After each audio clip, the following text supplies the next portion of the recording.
Welcome back, everybody. Derrick Soo, your 2022 Oakland mayoral candidate. Happy New Year, everybody. This is my first video of the new year. A lot of great things have been happening since the top of the year.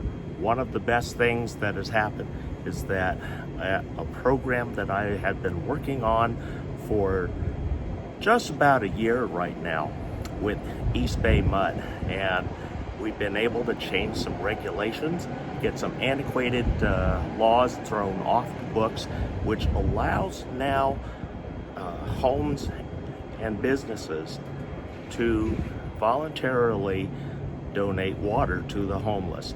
Previously, there was an antiquated law actually on the books that penalized homeowners and businesses that gave water to without cost and wasn't for their own personal use. That's how it was kind of worded in the EB Mud protocols.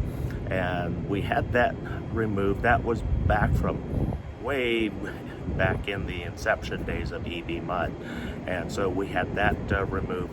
Also, we had a Good Samaritan and Sanctuary law put on the books at EB Mud, and that allows metering of water to homeless camps. And so in the process, while myself, my friend Kyle Mitchell, who's an attorney who's really friendly for homeless issues here in Oakland, he's been heavily pursuing this program that Kyle and I talked about, because he asked me one day what was one of the most serious needs for the homeless. I said, water. Water's like gold, and there are more ways that water's being denied to the homeless than there are actual legal access. And so we talked about that. We approached EB Mud about this program, also Good Samaritan, the Act, and so we had a really good and positive meeting initially with EB Mud, and it went all the way to the Board of Trustees, who had to actually approve this, and it was unanimously approved. And so we were so happy with that, because that allowed me to legally use this filter on a fire hydrant with the meter. And so we have acquired the meter. We have a 501c in possession of that meter, and it's used for any hydrant here in Oakland. And what it does, it records how many gallons of water is used, and then they know how much to bill. And so water isn't just being used and running off into the streets. It's actually being accounted for, and the proper tools were issued for everything. EB Mud had a $5,000 deposit on a meter, and that meter allows 3 different access filters to be put onto that and metered the water usage. And so one of the before we actually got ours in place, City of Oakland implemented our program. They saw it on the books. EB Mud also told them about the program that we had put in place. And so it was put in place at the new tiny home village, or I should say the Pallet shelter village, over on East 12th and 2nd Avenue. It's designed for long-term temporary water access. And so that meter's being left on the meter, or the fire hydrant there at the corner.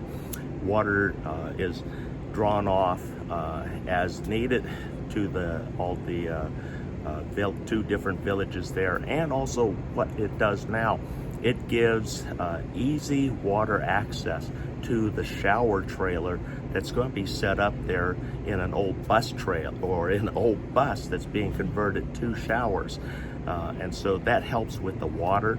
And the reason why everything has to be kind of temporary and not more stationary like Operation Home Base is because the property is still under contract with another agency to put up affordable housing on that particular site.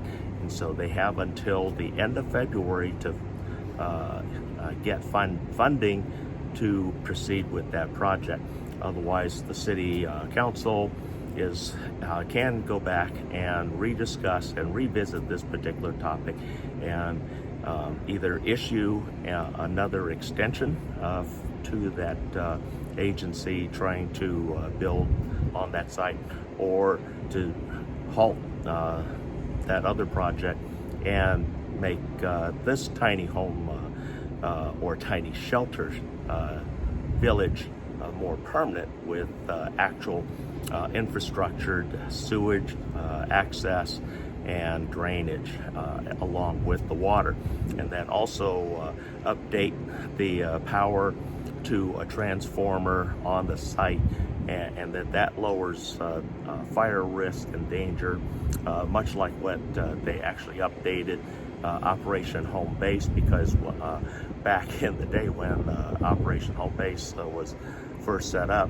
I told the city it was insufficient and they needed a transformer. Told them, what it would cost and everything. They said no, this would be sufficient, and lo and behold, before summer even hit in May of 2020, one of my friend's clients who was living in that safe RV park had a medical emergency because electricity had been out for 3 days.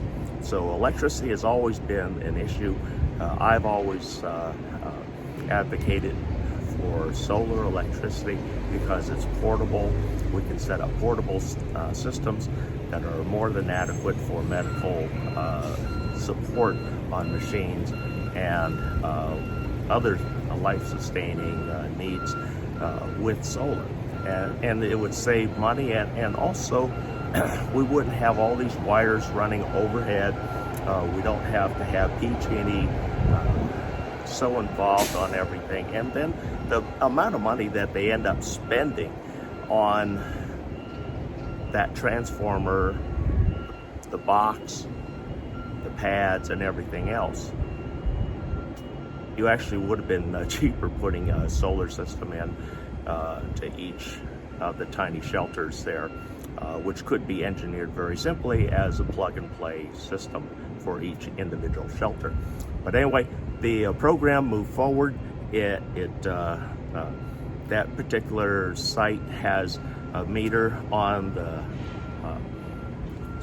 city hydrant, has filters attached so that water is filtered to ensure that there's all the impurities are removed, including lead.